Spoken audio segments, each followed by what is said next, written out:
अस्सलाम वालेकुम दोस्तों, मेरा नाम है डॉक्टर तासीर अहमद और मेरे साथ हैं डॉक्टर अब्दुल रहमान। आज हम जो आपके लिए टॉपिक लेके आए हैं वो है एबोमेजल डिस्प्लेसमेंट का। एबोमेजल डिस्प्लेसमेंट को किसी भी डेयरी फार्म पे बड़ा इंपॉर्टेंट समझा जाता है, क्योंकि आपकी फ्रेश एनिमल की जो है वो हेल्थ इस पे बेस करती है काफ़ी हद तक। और इससे रिलेटेड हम आज कुछ हक़ाइक़ डिस्कस करेंगे और कि इसकी रीज़न्स क्या हैं, इसकी ट्रीटमेंट क्या है, इसको डायग्नोस कैसे किया जाता है और ये किस तरह के एनिमल्स को जो है वो फार्म पे जो है होता है।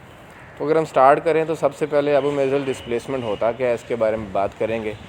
बॉडी के अंदर, एनिमल की बॉडी के अंदर एबोमेजम जो है वो एक लूजली सस्पेंड होता है और इसकी इस वजह से ये कभी भी जो है वो किसी भी साइड पे डिस्प्लेस हो सकता है। मतलब अगर आप ये कहें कि इसके अंदर जब भी गैस फिल होती है तो इधर राइट साइड पे या लेफ़्ट साइड पे एनिमल जो है एबोमेजम है वो डिस्प्लेस हो जाता है। कोई भी इसकी जो है एग्जैक्ट रीज़न्स नहीं जानता, लेकिन इसके जो रिस्क फैक्टर्स हैं वो हम आगे चल के आपके साथ डिस्कस करेंगे कि वो कौन कौन से हैं।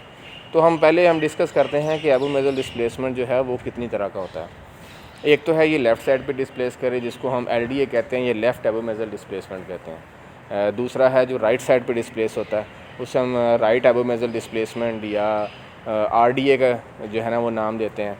एक तीसरी चीज़ भी है जो कि बहुत रेयर है और बहुत कम लोगों को इसके बारे में पता है, उसे कहते हैं एबोमेजल वल्वुलस। इसको हम एक सेपरेटली नए टॉपिक के अंदर डिस्कस करेंगे, क्योंकि ये बहुत इंपॉर्टेंट है और हर बंदे को इसके बारे में पता होना चाहिए। तो हम स्टार्ट करते हैं जो है लेफ़्ट एबोमेजल डिस्प्लेसमेंट से। लेफ़्ट एबोमेजल डिस्प्लेसमेंट के अंदर एबोमेजम जो है वो लेफ़्ट साइड पर डिस्प्लेस हो जाता है, उसमें गैस फिल होने की वजह से। और राइट एबोमेजल डिस्प्लेसमेंट के अंदर एबोमेजम जो है वो राइट साइड पे डिस्प्लेस हो जाता है। अगर हम इसकी प्रोबेबिलिटी की बात की जाए तो लेफ़्ट साइड का जो डिस्प्लेसमेंट है वो 90% जो है उसके चांसेस ज़्यादा होते हैं राइट साइड की निस्बत। लेफ़्ट एबोमेजल डिस्प्लेसमेंट के अंदर एबोमेजम जो है वो लेफ़्ट साइड पे डिस्प्लेस होके बॉडी वाल और र्यूमन के दरमियान ट्रैप हो जाता है। इसी तरह राइट साइड पे भी एबोमेजम डिस्प्लेस हो जाता है। जो तीसरी चीज़ है एबोमेजल वल्वस, उसके बारे में थोड़ा सा आपको बताता चलूँ। उसके अंदर एबोमेजम तो राइट साइड पे डिस्प्लेस होता है, लेकिन अगर हम एनिमल की बैक साइड से खड़े हों और हम ये चीज़ देखेंगे एबोमेजल वल्वस को समझने के लिए हम देखें तो एबोमेजम राइट साइड पे डिस्प्लेस हो के काउंटर क्लॉकवाइज ट्विस्ट हो जाता है। मतलब एबोमेजम अपने अंदर ही जो है अपने आप में ही ट्विस्ट हो जाता है। उसके अंदर क्या होता है कि स्ट्रैंगुलेटिंग ऑब्स्ट्रक्शन हो जाती है। इस स्ट्रैंगुलेटिंग ऑब्स्ट्रक्शन की वजह से वहाँ पे ब्लड सप्लाई रुक जाती है और स्कीमिया डेवलप हो जाता है। ये बहुत ज़्यादा एनिमल के लिए जो है वो सीवियर इलनेस काज करता है एज़ कम्पेयर टू दूसरे डिस्प्लेसमेंट की वजह से। और अगर दूसरी बात करें कि इसके अंदर जो है रिस्क फैक्टर कितने हैं, तो रिस्क फैक्टर तो दूसरे एबोमेजल डिस्प्लेसमेंट्स की तरह ही हैं, लेकिन इसके अंदर जो है वो एनिमल 2 से 4 दिन के अंदर अंदर जो है वो डेथ हो सकती है एनिमल की, ये इतना इंपॉर्टेंट है। और दूसरी चीज़ ये है कि इसके अंदर डेथ क्यों होती है, क्योंकि जब इस्कीमिया डेवलप होता है एबोमेजम को डैमेज होता है तो वहाँ से टॉक्सिसिटी हो जाती है और एनिमल जो है वो चांसेस होते हैं कि इसको डेथ हो जाए। इसलिए इसको क्योर करना, इसको डायग्नोज करना बहुत ज़रूरी है। इसको हम एक सेपरेट टॉपिक के अंदर डिस्कस करेंगे। तो आगे चलते हैं कि हम LDA और RDA के बारे में डिस्कस करते हैं कि इसकी कौन कौन सी जो है वो रीज़न्स हो सकती हैं, उसकी कौन कौन सी काजेज़ हैं और इसकी प्रिवेंशन हमने कैसे करनी है। आगे चलते हैं तो हम अगली चीज़ डिस्कस करेंगे, वो है उनकी LDA और RDA की काजेज़ और उसकी प्रिवेंशन क्या है। तो ये काविंग के अंदर जो है वो मोस्टली इसकी अकरेंस जो है वो काविंग के बाद होती है। तो ड्यूरिंग प्रेगनेंसी जब बच्चा जो है वो फीटस गाय के पेट में होता है तो वो र्यूमन को पुश करके रखता है। इस पुश करने की वजह से एनिमल जो है वो कम खाता है और उसकी जेस्टेशन पीरियड के दौरान उसकी हैबिट बन जाती है कि उसने थोड़ा थोड़ा खाना है। और जैसी काविंग होती है तो पेट के अंदर एक ज़्यादा स्पेस क्रिएट होती है। उस ज़्यादा स्पेस क्रिएट होने की वजह से एनिमल की आदत तो वही थोड़ा थोड़ा खाने की होती है। तो जब स्पेस क्रिएट होती है तो एनिमल जो है वो स्ट्रेस में होता है, क्योंकि काविंग हुई होती है। तो उस टाइम लाइकली चांसेस होते हैं कि गैस फिल होगी और एबोमेजम जो है वो किसी साइड पे डिस्प्लेस हो जाएगा।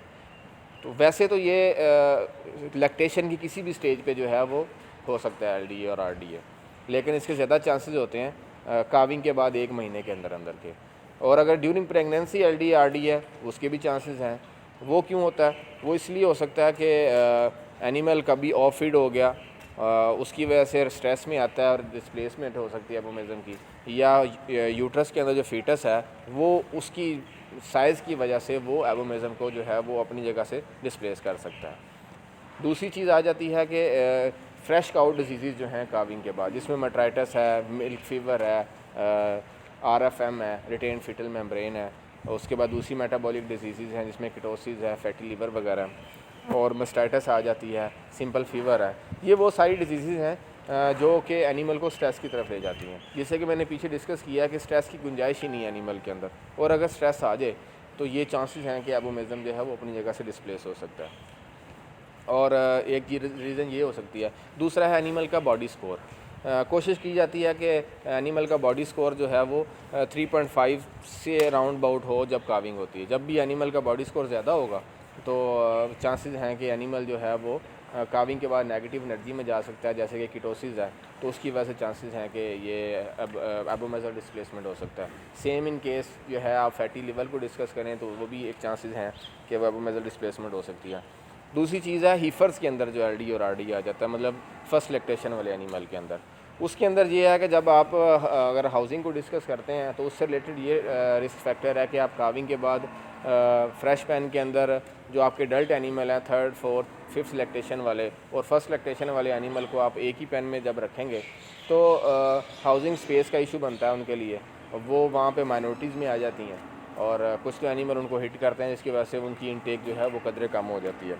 और इस इनटेक कम होने की वजह से चांसेस होते हैं कि एनिमल स्ट्रेस में चला जाएगा और उसके अंदर जो है ये मसले आ सकते हैं। मेटाबॉलिक अगर डिजीज़ की बात की जाए तो जो कि फ्रेश काउ डिजीज़ में पहले बात की है, मिल्क फीवर आ गया।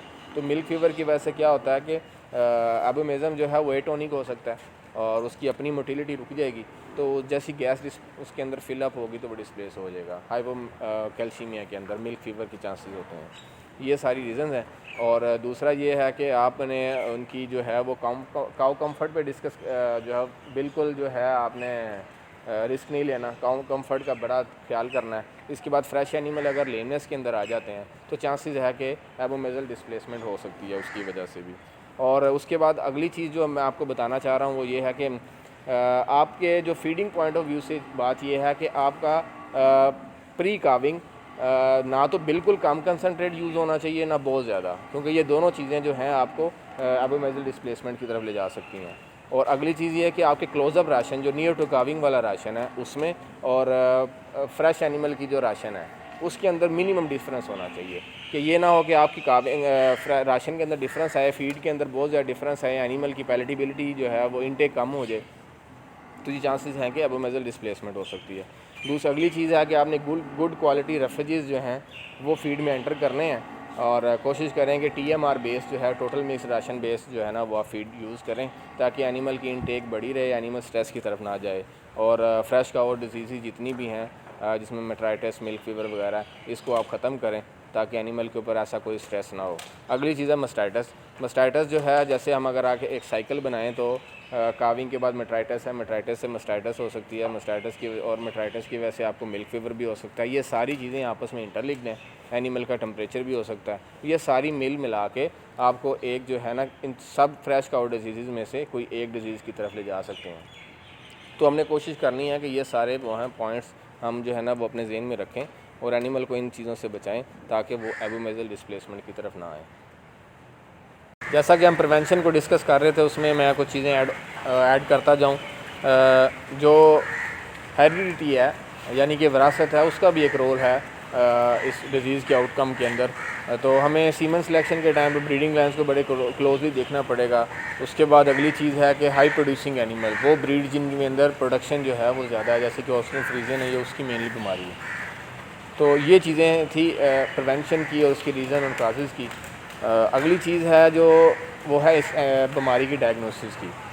डायग्नोसिस को मैं स्टार्ट इस तरह करूँगा कि कॉर्पोरेट डेयरी फार्म्स के ऊपर जो आपका DC 305 है, डेयरी कॉम का सॉफ्टवेयर है, उससे एक आप लिस्ट ले सकते हैं कि फ़्रेश एनिमल की डेली की मिल्क प्रोडक्शन से रिलेटेड।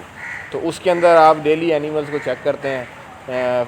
जैसे कि फ़्रेश एनिमल की पहले महीने के अंदर जो है प्रोडक्शन की रेंज वो 20 लीटर से लेकर 40-50 लीटर तक जाती है मैक्सिमम। तो आपको अगर लिस्ट के अंदर वो एनिमल जो सडन ड्रॉप मिल्क जो है वो आपको मिलेंगे तो आप एनिमल के लिए आपके लिए वो अलार्मिंग सिचुएशन है, आपने फौरी जाना है और उन एनिमल को चेक करना है। और अगर आपके पास वो लिस्ट नहीं मिलती आपको तो आप फिज़िकली एनिमल को चेक करने के लिए पेन में चले जाते हैं। और क्योंकि आपको डेली फ्रेश पेन का एक राउंड तो या 2-3 राउंड तो लाजमी लगाने हैं, क्योंकि आपको फ्रेश पेन है एक है जो जिस वो एनिमल है जिन्होंने अगले पूरे साल आपको दूध देना है। तो जब आप फ्रेश पेन में घुसते हैं और अगर आपने इस एबोमेजल डिस्प्ले एनिमल को जो है LDA RDA वाले एनिमल को डायग्नोज करना है, तो फिज़िकली उनको देखने के लिए आप देखेंगे कि ऐसा एनिमल जो है वो फीड पे आपको नहीं मिलेगा। ऐसे एनिमल की प्रोडक्शन जो है वो बिल्कुल डाउन हो चुकी होती है, इसलिए आपको अडर जो है उसका वो श्रिंक हुआ नज़र आएगा। दूसरी चीज़ जो है वो संकन आइज़ मिलेंगी, एनिमल आपको मतलब डिहाइड्रेशन में मिलेगा, वो बिल्कुल रिगर्जिटेशन जो है वो जगाली बिल्कुल नहीं कर रहा होगा। और लेफ़्ट साइड का जो उसकी फ्लैंक है वो मतलब चांसेस हैं कि वो आपको थोड़ी सी बाहर, अगर LDA की केसेस है तो आपको थोड़ी सी बाहर निकली मिलेंगी, और आपको जो है र्यूमन एनिमल का जो है वो नज़र आएगा कि जैसे एब्यूमन जो है वो खाली है। ये वो थी जो फ़िज़िकल ऑब्ज़र्वेशन की चीज़ें हैं, एनिमल को देख के आप ये जज कर सकते हैं। अगली चीज़ है उसकी रेक्टल एग्जामिनेशन। रेक्टल एग्जामिनेशन के अंदर आप देखेंगे कि एनिमल की फीसिस की कंसिस्टेंसी क्या है, उसकी क्वांटिटी कितनी है। कंसिस्टेंसी के अंदर टिपिकली जो इसके बारे में कहा जाता है वो है पेस्टी फीसिस, मतलब बड़े मुलायम फीसिस होते हैं, उनके कलर भी चेंज हो सकता है। और दूसरी चीज़ है कि कुछ एनिमल के अंदर आपको डायरिया भी देखने को मिलेगा। ये चीज़ें इसकी रेक्टल एग्जामिनेशन की। अगली चीज़ है जो हम स्टेथोस्कोप से पिंग साउंड उसकी चेक करते हैं ऑस्कल्टेशन परकशन के साथ। पिंग साउंड को चेक करने के लिए लेफ़्ट साइड पे LDA की केस के अंदर 9वीं से 13वीं पसली के दरमियान 9th to 13th रिब के दरमियान साउंड का कहा जाता है, पिंग साउंड आती है, जैसे ब्रीक डोल की आवाज़ आती है। और RDA के केस के अंदर 10वीं से 13वीं रिब के दरमियान जो है वो पिंग साउंड जो है वो चेक की जाती है। उसके अलावा जो है जबकि एबोमेजल वल्वुलस के केस के अंदर अगर हम थोड़ी सी चीज़ ऐड करना चाहूँ वो ये है कि उसके बारे में ये कहा जाता है कि वो 12वीं और 13वीं रीब के दरमियान जो है ना वो मखसूस जगह पे पिंग साउंड चेक की जाती है। इससे अगली चीज़ है कि आप इसका ल्यूमिनल फ्लूइड स्टोमिक ट्यूब के साथ चेक कर सकते हैं। और ब्लड वर्कआउट की तरफ अगर जाऊँ तो उसके केस के अंदर एबोमेजल वल्वुलस के केस के अंदर ये कहा जाता है कि आप L-लैक्टेट की वैल्यू ब्लड में चेक करते हैं और उसकी बेस पे डायग्नोस करते हैं कि हम इसका पॉजिटिव आउटकम आएगा सर्जरी के केस में या नहीं। अगर उसकी value less than equal to 2 आए तो ये पॉजिटिव आउटकम है, और अगर मोर दैन इक्वल टू 6 आए तो आप ये जज कर सकते हैं कि ये नेगेटिव आउटकम में जाएगी। तो ये चीज़ें थी इसकी डायग्नोसिस से रिलेटेड। आगे चलते हैं तो हम इसकी डिस्कस करेंगे इसके ट्रीटमेंट के बारे में। तो ट्रीटमेंट करते हुए एबोमेजल डिस्प्लेसमेंट की ट्रीटमेंट करते हुए हमारा जो मेन गोल है उसमें ये है कि एनिमल को हमने पहले स्टेबलाइज़ करना है फ्लूइड थेरेपी के थ्रू। डेक्सट्रोज है, उसमें कैल्शियम है, और डिस्प्लेस्ड एबोमेजम को रिप्लेस करना है, फर्दर डिस्प्लेस होने से रोकना है। और मिनिमम जो है जो प्रोसीजर हमारा जो है वो एट्रॉमेटिक टू का होना चाहिए। ट्रीटमेंट के अंदर 2 टाइप्स की ट्रीटमेंट है, एक है ओपन और एक है क्लोज़ के बारे में डिस्कस करता चाहूँ तो एक उसमें पहला पॉइंट है सिंपल रोलिंग का। सिंपल रोलिंग के अंदर एनिमल को आप जो है वो रोल करवाते हैं, और जो है वो अगर इनिशियल स्टेज पे LDA हो तो वो दोबारा रिप्लेस हो जाता है, लेकिन ये एक लॉन्ग टर्म प्रोसीजर नहीं है। दूसरे स्टेप पे आते हैं तो दूसरी चीज़ है इसमें रोल एंड टॉगल मेथड, जो कि अक्सर फार्म पे परफॉर्म होता है। रोल एंड टॉगल मेथड एक ब्लाइंड मेथड है, बड़ी शॉर्ट टाइम में होने वाला बड़ा ट्रिकी मेथड है। इसके बारे में आपको एक्सपर्टीज़ होनी चाहिए, क्योंकि एक ब्लाइंड मेथड के साथ आपको ये इंटरनल ऑर्गन्स को भी डैमेज कर सकता है। और इसके बारे में जो है आपको जब तक अच्छा नॉलेज नहीं हो तो आपको परफॉर्म करते हुए रिस्क नहीं लेना चाहिए। इसके अंदर ये है कि ये एक लॉन्ग टर्म है, एबोमेजम को फिक्स करता है, और इसके अंदर जो है वो रिस्क फैक्टर्स भी जो है वो कदरे कम है ओपन की निस्बत। तीसरी चीज़ है लेप्रोस्कोपी के अंदर आप जो है वो लेफ़्ट साइड से अप्रोच करते हैं, छोटा सा काट देते हैं, कैमरा एंटर करते हैं, और एक लंबे रॉड के थ्रू आप थ्रेड जो है वो नीचे एबोमेजम की नॉर्मल साइड से बाहर निकालते हैं, और वहाँ पे आप जो है एबोमेजम को टाई कर देते हैं। आगे चलते हैं तो जो क्लोज मेथड है उसमें है ओमेंटोपैक्सी और एबोमेजोपैक्सी। एबोमेजोपैक्सी जो है वो ज़रा एक डिफ़िकल्ट प्रोसीजर है, उसके अंदर आपको 2 वेट्स रिक्वायर्ड होते हैं, और एक हाइटेड वेट्स होने चाहिए। उसके अंदर आप एस शेप नीडल यूज़ करते हैं, और नीचे एबोमेजम को आप जो है वो टाई करते हैं। ओमेंटोपैक्सी जो है वो एक फ्रीक्वेंट मेथड है, जो लोग LDA की सर्जरी करते हैं या RDA की सर्जरी करते हैं वो अक्सर औकात ओमेंटोपैक्सी करते हैं। ओमेंटोपैक्सी को जो है वो आप राइट साइड से अप्रोच करते हैं, इधर LDA हो या RDA हो, तो उसको जो है वो एबोमेजम को रिप्लेस करके उसका फ्लूइड निकाल के एबोमेजम की जो मोमेंटम है उसको जो है वो पाइलोरिक एंड्स के साथ जो है, चूँकि इसका जो है ग्रेटर कर्वेचर और फंडस जो है वो डिस्प्लेस होता है, तो आप जो है वो पाइलोरिक एंड जो है इसका उसको आप पेरिटोनियम के साथ जो है ना वो टाई करते हैं। तो उसके बाद ये है कि इसके अंदर पोस्ट ऑपरेटिव जो है वो फेलियर क्या होते हैं। फेलियर हैं कि आपके स्टिचेस खुल सकते हैं, सर्जिकल साइट के ऊपर जो है इन्फेक्शन हो सकता है, हर्निया हो सकता है बाद के अंदर, मेनली आपकी हाइजीन मैयर ना मेंटेन ना हो तो पाइटनाइटिस एनिमल को हो सकता है। ये सारी चीज़ें हैं जो आपने देखनी है। एक और बड़ा इशू है कि अगर एनिमल जो है वो उसकी इनटेक बेहतर ना हो तो एलडीए वाले एनिमल की सर्जरी करने के बाद चांसेस होते हैं कि उसकी आरडीए आ जाए, दोबारा हो सकता है। तो ऐसे एनिमल के ऊपर आपको जो है ना वो डिसीजन बड़ा ट्रिकी होता है कि आप इसकी दोबारा सर्जरी करेंगे या इसको सिंपल रोलिंग करेंगे या इस एनिमल को आप कलिंग की तरफ लेके जाएंगे। तो ये आपकी एक्सपर्टीज़ पे डिपेंड करता है कि आपकी सर्जरी करने की जो है वो एबिलिटी कैसी है। आगे चलते हैं तो इसके अंदर जो है आप ये देखेंगे ट्रीटमेंट के अंदर कि सर्जरी करने के बाद आपका जो मेन गोल होना चाहिए एनिमल की इनटेक बढ़ाना है। जितनी इनटेक बढ़ेगी एनिमल का डाइजेस्टिव सिस्टम नॉर्मल वर्क करेगा। उसके लिए जो है वो मैं रिकमेंड करता हूँ कि आप जो है ये रोड ग्रास की जो है वो एनिमल को आगे रखें। तो एनिमल एलडीए वाला एनिमल वैसे ही उसको बड़ी खुशी से खाता है, तो उसकी इनटेक जो है वो स्टार्ट हो जाएगी। दूसरी एक चीज़ जो इसके बारे में बड़ी इंपॉर्टेंट है, एक एंटीबायोटिक है एरिथ्रोमाइसिन। उसके बारे में कहा जाता है कि अगर वो 10 mg पर केजी बॉडी वेट के हिसाब से दी जाए तो उसका बड़ा रोल है एबोमेज़म की एम्प्टी होने में और पोस्ट ऑपरेटिव सर्जरी के फौरी बाद मिल्क प्रोडक्शन के इंक्रीज़ करने में। तो इसके बाद जो है अब ये चीज़ें थी इस ट्रीटमेंट से हवाले से, ये बहुत ज़्यादा इंपॉर्टेंट थी। उम्मीद करता हूँ आपको ये चीज़ें समझ में आ गई होंगी। अगर आपको इसके बारे में कोई भी सवाल हैं तो आप कमेंट्स में मुझसे पूछ सकते हैं। आखिर में अब हम डिस्कस करेंगे इसकी डिफरेंशियल डायग्नोसिस क्या है। डिफरेंशियल डायग्नोसिस के अंदर जो है अगर अब हम एलडीए की बात करें तो एलडीए को जो कंफ्यूज करता है वो एनिमल का एम्प्टी ल्यूमन की साउंड है।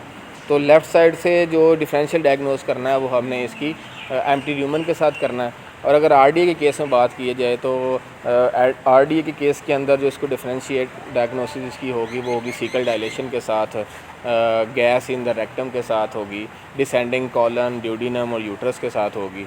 तो ये सारी चीज़ें हैं इसकी डायग्नोसिस के अंदर। एक और चीज़ ऐड करना चाहूँगा, इसकी डायग्नोसिस जो है वो एलडी और आरडीए की अल्ट्रासोनोग्राफी के साथ भी हो सकती है। लेकिन उसका एक नेगेटिव चीज़ ये है कि आपको एबोमेजल वल्वुलस और आरडीए के दरमियान डायग्नोस नहीं होगा, सिर्फ एबोमेजल को आपको डिटेक्ट करता है। तो उम्मीद करता हूँ आपको मेरी वीडियो पसंद आएगी। मेरे चैनल को सब्सक्राइब करें, वीडियो को लाइक करें और आने वाली वीडियो की नोटिफिकेशन के लिए बेल आइकन को प्रेस करें।